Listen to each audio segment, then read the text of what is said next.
પથરી હોય તો એ કઢાવી કે ના કઢાવી એ કઈ રીતે નક્કી કરવું?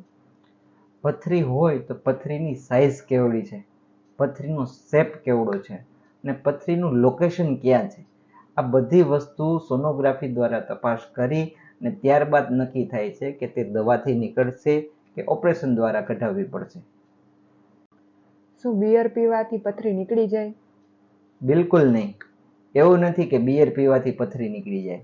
બિયર પીવાથી આપણે યુરિન પાસ કરવાની સંખ્યા વધી જતી હોય છે. આને લીધે આપને એવું લાગતું હોય છે કે પથરી આપણી નીકળી જાય, પરંતુ જો આપણે પાણીનો વધુ પડતો પીવામાં વાપરીએ તો પણ તે પથરી નીકળી શકે છે. એક વખત ઓપરેશન કરાવ્યા પછી શું ફરી પથરી થયા કરે?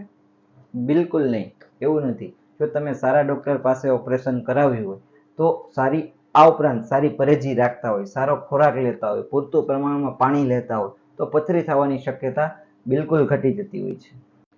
જો પથરી હોય અને દુખાવો ના થતો હોય તો શું સારવાર કરાવવી જરૂરી છે? હા, બિલકુલ.